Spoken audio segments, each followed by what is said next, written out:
कल के बाद इतना संघर्ष आप लोगों ने किया, उसका आउटकम क्या नहीं? उसका आउटकम मुझे तो ये लग रहा है कि कल ये आउटकम मिला कि टीचर्स को डिटेन किया जाए, ये आउटकम मिला टीचर्स पे लाठीचार्ज हो, ये आउटकम मिला कि टीचर्स को भगाया जाए। भगदड़ मची नहीं थी, कोई भगदड़ नहीं मची थी, भगाया गया था। इसलिए भागे ने कुछ टीचर्स अपनी जान बचाने के लिए आ, तो किसी को थप्पड़ लगा, किसी को चोट आई है। भैंस का तबेला नीचे है और ऊपर मतलब एग्जाम सेंटर है। आज तक जीवन में पढ़ाई की है, कभी पेपर दिया, कभी ऐसा हुआ कि आपके ऊपर बाउंसर ने पीट दिया क्योंकि आप पेपर देने आए थे और आपने एक क्वेश्चन पूछा था कि ये मोबाइल अंदर कैसे आ गया, इस बात के ऊपर पीट दिया। कि फेयर एग्जाम कंडक्ट करा दो, एग्जाम अच्छे से हो जाए, इतनी डिमांड है हमारी। एडुकेटी ने पहला ही पेपर लिया फेज 13 का और बच्चे कितने परेशान हैं। मतलब बच्चे का पेपर खत्म हो रहा है 3 बजे, उसको बाहर निकाला जा रहा है 9 बजे। थक चुके हैं हम इस एसएससी के सिस्टम से। कि DOPT minister Jitendra Singh ji please संज्ञान में लीजिए और हमारी बातें सुनिए, एटलीस्ट एक बार सुन तो लीजिए। 31 जुलाई को जो कुछ हुआ वो हम सब ने देखा। उस बीच तमाम वीडियो वायरल हुई, एक शिक्षक की भी वीडियो वायरल हुई, पुलिस उन्हें खदेड़ते हुए बस में भर रही थी। ये पहली मर्तबा नहीं था जब उन्हें डिटेन किया जा रहा था, ये दूसरी मर्तबा था।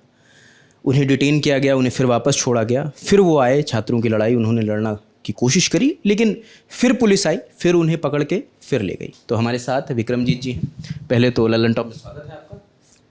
Thank you sir. और सबसे ज़्यादा ललन टॉप का धन्यवाद देना चाहूँगा क्योंकि एक्चुअल में जो आवाज़ उठाई है स्टूडेंट्स के लिए, सैल्यूट है सर आप लोगों को। सर ये बताएं, क्योंकि जिस तरह से पुलिस आपको लेकर जा रही थी, मैं वहीं पर था, मैं कवर कर रहा था, वो तो मतलब चोट लगी, अभी ठीक हैं आप? हाँ अभी ठीक है, गला थोड़ा ख़राब है पर कोई दिक्कत नहीं। चोट लग भी जाए, गला ख़राब भी हो जाए, इस गले से पढ़ा करके स्टूडेंट्स का भविष्य अगर बनाया है तो ये गला बैठ भी जाए तो कोई दिक्कत की बात नहीं है। लेकिन स्टूडेंट्स की हक की लड़ाई इतनी तो मांग कर रहे हैं कि फेयर एग्ज़ाम कंडक्ट करा दो, एग्ज़ाम अच्छे से हो जाए, इतनी डिमांड है हमारी। और कितने मिसमैनेजमेंट हुई है फेज़ 13 का। हालांकि ऐसा नहीं है कि एडुकेटी आई तब से ही प्रॉब्लम है, प्रॉब्लम पहले से भी थी, टीसीएस में भी प्रॉब्लम थी, लेकिन वो प्रॉब्लम ऐसी थी जिनको सुधारा जा सकता था। लेकिन 2017 से पहले सीफी कंडक्ट कराया करती थी। सीफी ने पेपर लिया, 2017 का पेपर लीक हुआ, प्रूफ दिए, सीबीआई इंक्वायरी हुई और वो पेपर कैंसिल हुआ। उसके बाद हमारी डिमांड यही थी कि टीसीएस आए। क्यों आए, रीज़न था उसके पीछे, क्योंकि टीसीएस ने आईबीपीएस और एसबीआई रख के अच्छे से कंडक्ट करा रही थी। तो हमारी डिमांड ये बनी, बच्चों की डिमांड ये बनी कि टीसीएस आए। टीसीएस आई, टीसीएस ने लीक नहीं होने दिया पेपर को। लेकिन अब 2025 में जो वेंडर बदला गया है वो एडुकेटी बदला गया है। एडुकेटी ने पहला ही पेपर लिया फेज 13 का और बच्चे कितने परेशान हैं। मतलब बच्चे का पेपर खत्म हो रहा है 3 बजे, उसको बाहर निकाला जा रहा है 9 बजे। कारण क्या है कि उनकी एग्जिट जो है वो नहीं हो पा रही क्योंकि सर्वर डाउन है, माउस की प्रॉब्लम, कीबोर्ड की प्रॉब्लम। भैंस का तबेला नीचे है और ऊपर मतलब एग्जाम सेंटर है। पहले फ्लोर पे पीजी, सेकंड फ्लोर पे पीजी और थर्ड फ्लोर पे आपका एग्जाम सेंटर है। मतलब कहीं पर भी 10 कंप्यूटर रख दोगे और एग्जाम सेंटर बना दोगे, ऐसे एग्जाम कंडक्ट कराते हैं। मीटिंग हुई, चेयरमैन साहब से तो नहीं हुई लेकिन डायरेक्टर से मीटिंग हुई। डायरेक्टर ने आश्वासन दिया कि हमने जब ये क्वेश्चन पूछा कि भी आपने एडुकेटी से क्यों कंडक्ट कराया, बोला उन्होंने वादा किया था कि भी हम अच्छे से एग्जाम कंडक्ट कराएंगे।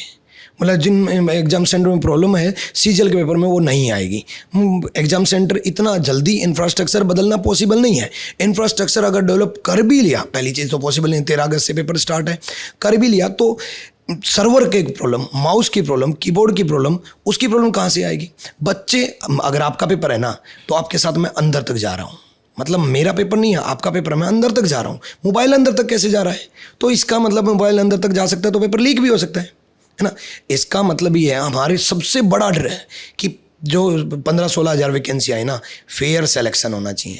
फेयर सिलेक्शन कब होगा, जब फेयर कंडक्ट करवाया जाएगा। कंडक्ट कराने में फेल हो चुकी है, उसके बाद भी एक्शन नहीं लिया जा रहा। एक चीज़ बताइए सर, कल 31 जुलाई को एक बड़ा कॉल था और देश भर के लोग वहाँ पर आए, बिहार के आए, झारखंड के आए, तमाम अलग अलग सेक्शंस के आए। कोई रेलवे पढ़ाता है, कोई टीचिंग की तैयारी करवाता है और आप लोग एसएससी की तैयारी कर। कल के बाद इतना संघर्ष आप लोगों ने किया, उसका आउटकम क्या निकला? उसका आउटकम मुझे तो ये लग रहा है कि कल ये आउटकम मिला कि टीचर्स को डिटेन किया जाए, ये आउटकम मिला टीचर्स पे लाठीचार्ज हो, ये आउटकम मिला कि टीचर्स को भगाया जाए। भगदड़ मची नहीं थी, कोई भगदड़ नहीं मची थी। भगाया गया था इसलिए भागे कुछ टीचर्स अपनी जान बचाने के लिए, तो किसी को थप्पड़ लगा, किसी को चोट आई है, कोई भगदड़ नहीं मची थी। हालांकि इसमें पुलिस प्रशासन से कोई शिकायत नहीं है, क्योंकि जब हम बच्चों के भविष्य नहीं बना पाएंगे तो फिर काहे के शिक्षक। तो पुलिस प्रशासन से कोई शिकायत नहीं थी, वो अपनी ड्यूटी फुलफिल कर रही थी। वो जो लाठीचार्ज जो उठा रहे थे, कमाल की बात यह है कि मेरे स्टूडेंट ने मेरे को उठाया ना, मैंने उनको पढ़ाया और मुझे बोला सर हमें भी ऐसा फील हो रहा था कि हम अपने टीचर को, लेकिन ठीक है मतलब क्या करें, है ना। पुलिस अपना अच्छा काम कर रही थी, लेकिन एटलीस्ट एसएससी, और एसएससी आती है, एसएससी के पीछे हम 3 महीने से लग चुके हैं। एसएससी आती है डीओपीटी के अंडर, इसलिए हम डीओपीटी गए थे। थक चुके हैं हम इस एसएससी के सिस्टम से, लेकिन डीओपीटी इसीलिए गए। जितेंद्र सिंह से हाथ जोड़ के फिर से रिक्वेस्ट है कि DOPT minister Jitendra Singh ji please संज्ञान में लीजिए और हमारी बातें सुनिए। एटलीस्ट एक बार सुन तो लीजिए, एक्शन क्या लेना है वो बाद की बात है, एटलीस्ट मिल तो लीजिए, मिलने के बाद सुन तो लीजिए। सिर्फ बच्चों की डिमांड रख रहे हैं हम, हमारी कोई पर्सनल डिमांड नहीं है, हमें कुछ नहीं चाहिए, हमें बस इतना चाहिए कि बच्चों का एग्ज़ाम अच्छे से हो जाए, सिलेक्शन अच्छे से हो जाए, ताकि ये बच्चे जब गवर्नमेंट डिपार्टमेंट में जाएं, जब ये बच्चे इनकम टैक्स इंस्पेक्टर बने तो अच्छा काम कर सके, जब ये बच्चे सब इंस्पेक्टर बने दिल्ली पुलिस में तो अच्छा काम कर सके, ईमानदारी से सिलेक्शन लेगा, जो मेहनत करके सिलेक्शन लेगा वो बच्चा पूरे जीवन भर अच्छी सेवा करेगा देश की। आप लोगों को 2 बार डिटेन किया गया, एक बार पहले जो रकाबगंज गुरुद्वारा था उसके पास से डिटेन किया गया, उसके बाद आप लोग जंतर मंतर आते हैं वहाँ से छूटने के बाद, उसके बाद बाहर आप प्रोटेस्ट करने की कोशिश करते, फिर पुलिस ले कहाँ ले गई? पुलिस पहले हमें बवाना लेके गई थी, बवाना पुलिस स्टेशन, फिर वहाँ से हमें छोड़ दिया गया था। हम पहले तो 5 से 6 घंटे घुमाते रही, मतलब बवाना का जो रास्ता है वो मात्र 1 घंटे का था वहाँ से, लेकिन 5 से 6 घंटे घुमाते रही, कभी किसी पुलिस स्टेशन, कभी किसी पुलिस स्टेशन, फिर बवाना फाइनली छोड़ दिया। फिर उसके बाद दोबारा से जंतर मंतर से डिटेन किया गया, तब फिर बोला गया कि बॉर्डर एरिया के जो पुलिस स्टेशन है, दिल्ली के बॉर्डर एरिया, एक बस टीचर्स की एक बस नजफगढ़ में छोड़ी, एक गुड़गांव में छोड़ी, दिल्ली के बॉर्डर एरिया के जो पुलिस स्टेशन है वहाँ पर छोड़ा जाएगा। फिर नरेला लेकर के जा रहे थे, लेकिन यहाँ तिमारपुर थाना पड़ता है, यहाँ पर रोक करके यहाँ रात को 12:30 बजे हमें छोड़ा गया है। इसमें भी कोई शिकायत नहीं है, हमारी एक ही शिकायत है, अच्छे से एग्ज़ाम कंडक्ट करा दे। हमारे साथ जो भी अत्याचार हुआ उसमें हमें कोई शिकायत नहीं है। हमारी ये है ही नहीं कि टीचर्स के ऊपर लाठीचार्ज क्यों कर दिया, टीचर्स को पीट क्यों दिया, ठीक है कोई बात नहीं। हमारी यही है कि बच्चों का अच्छे से एग्ज़ाम कंडक्ट हो जाए, और मरते दम तक हम यही मांगते रहेंगे कि अच्छे से एग्ज़ाम कंडक्ट हो जाए। देखो सर, हम दिल से पढ़ाते हैं और दिल से सिलेक्शन कराते हैं, इसलिए हम थोड़े इमोशनल हैं, मतलब दिल से जुड़े हुए हैं स्टूडेंट्स के। मतलब कई लोगों को इस बात पे विश्वास ही नहीं होता कि यार मतलब ऐसे थोड़ी ना होता है कि स्टूडेंट के साथ, मतलब एक्चुअल में रोना आता है मेरे को सच में। मतलब मैं कल जब रो रहा था ना, वो एक्चुअल में आंसू आ गए थे मैंने, क्योंकि जब सामने मतलब सीनियर जो खड़े थे, जो पुलिस वाले खड़े थे, जिनकी एज हो चुकी थी, मैं उनको देख करके रोना आ गया था कि इनके बच्चों को हम पढ़ा रहे हैं यार। जो पुलिस वाले खड़े हैं उनके बच्चे हमसे ही पढ़ रहे हैं, और उनके बच्चे हमसे पढ़ रहे हैं। इवन हम तो ये कह रहे हैं कि कोई भी आर्मी, एयरफोर्स या देश की सेवा कर रहा है उसके बच्चों को हम फ्री में पढ़ाएंगे। ये मेरी हमेशा से रहती है कि हम उनको फ्री में पढ़ाएंगे, क्योंकि वो देश की सेवा कर रहे हैं और उनके बच्चों को हम पढ़ा रहे हैं, उनके लिए लड़ रहे हैं, और वही हम पर लाठीचार्ज हो रहा है। लेकिन कोई दिक्कत नहीं है, फिर से एक ही डिमांड है, एग्ज़ाम अच्छे से हो और सिलेक्शन फेयर हो, एक ही इतनी डिमांड है। इस डिमांड पूरी कौन करेगा? SSC headquarter. एसएससी नहीं डिमांड सुन रही, 3 महीने हो चुके हैं हमें। फिर डिमांड कौन पूरी करेगा? एसएससी डीओपीटी के अंडर में आता है, तो डीओपीटी मिनिस्टर सुनेंगे। डीओपीटी मिनिस्टर एटलीस्ट मिल करके सुन तो लें। आप लोगों से भी एक ही गुजारिश है कि डीओपीटी मिनिस्टर जितेंद्र सिंह से एक मुलाकात हो जाए। उस मुलाकात में होगा क्या? हमें कोई पर्सनल हित है हमारा कोई नहीं। उस मुलाकात में एक ही मांग है कि हमारे पॉइंट सुन लो, बच्चों के पॉइंट सुन लो। ड्राफ्ट बना रखा है, प्रूफ के साथ ड्राफ्ट बना रखा है हम लोगों ने। वो ड्राफ्ट हम जा करके बताना चाहते हैं, प्रूफ लगाए गए हैं और बहुत सारे पेजेस का ड्राफ्ट बनाया है जिसमें सारी कमियां गिनवाई गई हैं, जिसमें साबित किया गया है। वो ड्राफ्ट एक बार देख तो लो, कम से कम हो सकता है मिनिस्ट्री को देख करके समझ में आ जाए। कितनी कमियां लिखी हैं उसमें? जितनी पहली कमी सर्वर की कमियां, मिसमैनेजमेंट की कमियां। बच्चे के ऊपर हाथ पेपर देने जा रहा है और बाउंसर ने उसको पीट दिया, यहाँ से सर फूट गया। मतलब ये कितने, आप किसी आज तक जीवन में पढ़ाई की है, कभी पेपर दिया, कभी ऐसा हुआ कि आपके ऊपर बाउंसर ने पीट दिया क्योंकि आप पेपर देने आए थे और आपने एक क्वेश्चन पूछा था कि ये मोबाइल अंदर कैसे आ गया, इस बात के ऊपर पीट दिया। और ऐसी बहुत सारी ड्राफ्ट में बहुत सारी कमियां लिख रखी हैं और उसको प्रूफ भी लगाया गया है। ऐसा नहीं है कि एलिगेशन लगा रहे हैं, हम प्रूफ के साथ बता रहे हैं। तो एटलीस्ट हमारी बात सुन ली जाए, एटलीस्ट बच्चों की डिमांड सुन ली जाए। और हमारी क्या डिमांड है, ये बच्चों की डिमांड है। और ये लाखों बच्चे, कल हम ट्विटर पे number 1, number 2, number 3, number 4, number 5, 500 पूरे इंडिया में 5 top Twitter trend 17 lakh tweet हुए हैं, वो एसएससी से रिलेटेड हुए हैं। तो तब तो कम से कम सरकार आवाज़ सुने। सरकार से हमें कोई शिकायत नहीं है, पॉलिटिकल कुछ नहीं चाहिए हमें, पॉलिटिकल ये प्रोटेस्ट है ही नहीं। सिर्फ इतना ही है कि बच्चों का भला हो जाए।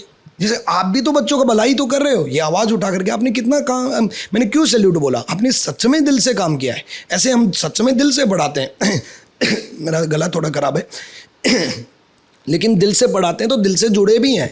क्यों अब पुलिस डिपार्टमेंट या डिपार्टमेंट बोलते हैं कि बच्चों की मांग है, बच्चे आएंगे, टीचर्स क्यों आ रहे हैं?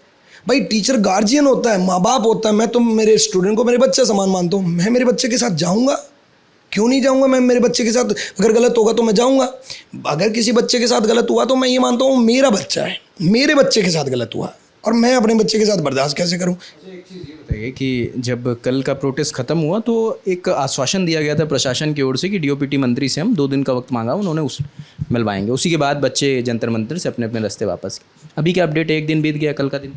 नहीं, कोई अभी अपडेट नहीं मिला हमें कि मिनिस्टर साहब से कोई मीटिंग होगी। ये अपडेट अगर मिल जाता तो हम खुद ही ये बोल देते कि बच्चों हम मिलेंगे, पहले एटलीस्ट हमारी बात सुन ली जाएगी, मिलेंगे। अगर ये अपडेट आ जाए तो प्रोटेस्ट होना ही नहीं है, कुछ गलत ना हो तो प्रोटेस्ट करना ही नहीं है। हमें पढ़ाना है, बच्चों को पढ़ना है, सिलेक्शन दिलाना है, सिलेक्शन लेना है, बस इतना ही तो करना है। सिस्टम अच्छे से काम करता रहे, सिस्टम का काम अच्छे से होता रहेगा। हमें कभी ज़िंदगी में, मैं अपने जीवन में कभी प्रोटेस्ट नहीं करूँगा, बस बच्चों का सिलेक्शन अच्छे से होता रहे। आप लोगों पर एफआईआर भी हुई है? हाँ, एफआईआर हुई है, लेकिन ठीक है, मतलब जो भी एक्शन होंगे, जो भी होंगे, उसको भी हम देखेंगे, उसमें भी हम समर्थन करेंगे। क्या धाराएं हैं? धारा 200 मतलब MNS 223 है ना, 223 धारा के अंदर एफआईआर हुई है। लेकिन उसको भी हम ये इवन बच्चों के ऊपर एफआईआर हुई। मैंने आज पुलिस स्टेशन में जा कर के पहला क्वेश्चन यही किया कि बच्चों के ऊपर जो एफआईआर हुई है उससे बच्चों का कैरियर ख़राब नहीं होना चाहिए। तो इस धारा में कैरियर से रिलेटेड नहीं होगा कि किसी एक भी बच्चे का कैरियर ख़राब नहीं होने दूंगा मैं, कि बच्चे का कैरियर ख़राब नहीं होना चाहिए। तो ऐसा नहीं है, बच्चे का कैरियर होगा भी नहीं, क्योंकि बच्चे अपनी सही डिमांड पूरी कर रहे हैं ना, सही डिमांड मांग रहे हैं। तो अच्छे से एग्ज़ाम कंडक्ट हो। सिलेक्शन बाद की बात है, पहले हम पता क्या बोला करते थे, अच्छे से सिलेक्शन हो बच्चों का, फेयर सिलेक्शन नहीं डिमांड है, फेयर एग्ज़ाम कंडक्ट डिमांड है कि एग्ज़ाम अच्छे से हो जाए। ये भी है कि कुछ टीचरों पे ही एफआईआर हुई है, कुछ पे नहीं हुई है, उसके पीछे क्या कारण बताया कि आप ही लोगों को पॉइंट करके एफआईआर हुई है? नहीं, ऐसा नहीं है, मतलब कुछ टीचर्स पे एफआईआर हुई, कुछ नहीं हुई है ना, मतलब लगभग जो हमें अपडेट है। मुझे लग रहा है जो बाहर प्रोटेस्ट कर रहे थे उन पर हुई है, क्योंकि अंदर जो थे उन पर एफआईआर नहीं हुई है, जंतर मंतर के अंदर। नहीं, एक्चुअल में डीओपीटी के बाहर भी हम मिलने गए थे, जंतर मंतर के बाहर भी मिलने गए थे। तो मुझे अभी ये कम्प्लीटली ये ज्ञान नहीं है कि किसके ऊपर हुई है, किसके ऊपर नहीं है। लेकिन सारे टीचर्स मिल करके यही डिमांड कर रहे हैं कि बच्चों का साथ दे रहे हैं, कि बच्चों का हक की लड़ाई लड़ रहे हैं। बच्चों, आप लोगों के लिए आपकी लड़ाई है, हम आपके पेरेंट्स समान हैं और आप लोगों के लिए लड़ रहे हैं ना, तो आप भी इस लड़ाई को लड़ो। जैसे ललन टॉप आपका साथ दे रहा है, जैसे हम आपका साथ दे रहे हैं, ऐसे आप लोगों को भी अपना साथ देना होगा। अगला प्लान क्या है? क्योंकि अगर कल मुलाकात हो जाती तो बहुत अच्छी बात है, सब लोग अपनी अपनी पढ़ाई पे ध्यान देंगे, वरना अगला कदम क्या है आप लोगों की, क्या प्लानिंग? नहीं, अगला कदम अब जिस तरीके से बच्चे आ रहे हैं और जिस तरीके से पूरे देश में, आज वेस्ट बंगाल में भी एसएससी ऑफिस के बाहर प्रोटेस्ट हुआ, जिस तरीके से पूरे देश में एसएससी जितने भी ऑफिस हैं उनके बाहर प्रोटेस्ट करेंगे, बच्चे ही करेंगे, क्योंकि ये बच्चे ही मैसेज कर रहे हैं कि सर हम अपने सांसद से मिलेंगे, हम अपने विधायक से मिलेंगे, हम अपने मतलब जहाँ जहाँ हमें ज़रूरत पड़ेगी हम अपने अपने एसएससी के जो ऑफिस बने हैं उसके बाहर धरना प्रदर्शन करेंगे। और सारे बच्चों का ही प्रोटेस्ट शुरू हो चुका है, ये बच्चे ही अब धरना प्रदर्शन करना शुरू करेंगे। लेकिन बच्चों की मांगनी पड़ेगी, अच्छे से पेपर लेना पड़ेगा इनको। इसके लिए आप लोगों को कोई कॉल ले रहे हैं, आप लोग कोई कॉल दे रहे हैं, स्टूडेंट्स बुला रहे हैं, आगे क्या करने वाले हैं? सर, अब तो हम कॉल क्या दे रहे हैं, अब तो हमें बच्चों का साथ देना ही पड़ेगा। अब बच्चे ही कॉल ले रहे हैं, बच्चे अपने अपने एरिया में प्रोटेस्ट शुरू कर दिया है। अभी कोई दिन तय नहीं हुआ है? नहीं, दिन तय नहीं हुआ है। अभी 6 तारीख की लगभग 6 तारीख की लगभग परमिशन तय हुई है, जो कि जंतर मंतर ना, अभी तक की अपडेट, बाकी आगे क्या होगा वो नहीं पता, लेकिन 6 तारीख को जंतर मंतर पर डिसाइड हुआ। लेकिन 6 तारीख तक भी बच्चे मानेंगे थोड़ी ना, ऐसा थोड़ी ना 31 जुलाई का ही प्रोटेस्ट था। जब तक बच्चों की मांग पूरी नहीं होगी तब तक प्रोटेस्ट चलेगा। तो ये वो शिक्षक थे जो कल प्रोटेस्ट के दौरान 2 बार डिटेन हुए। इनकी वीडियो भी बड़ी वायरल हुई जब पुलिस उनको लेकर जा रही है, जिस तरह से ये लोगों की मांग रख रहे थे, जो स्टूडेंट्स हैं उनकी मांग रख रहे हैं। तो अब ये देखना होगा, 2 दिन का वक्त मांगा था, आज एक दिन बीत गया है, कल का आखिरी दिन है। अब देखना होगा कि उस दौरान क्या जो DOPT मंत्री हैं जितेंद्र सिंह, उनसे शिक्षकों का डेलीगेशन मिल पाता है, वो अपनी मांगों को रख पाते हैं, या वरना ये कुछ और नया रुख इख्तियार करेंगे। तो जो भी अपडेट होगा वो हम आपको देते रहेंगे। कैमरे के पीछे विजय हैं, मेरा नाम रजत है, देखते रहिए दलाल टॉप। शुक्रिया।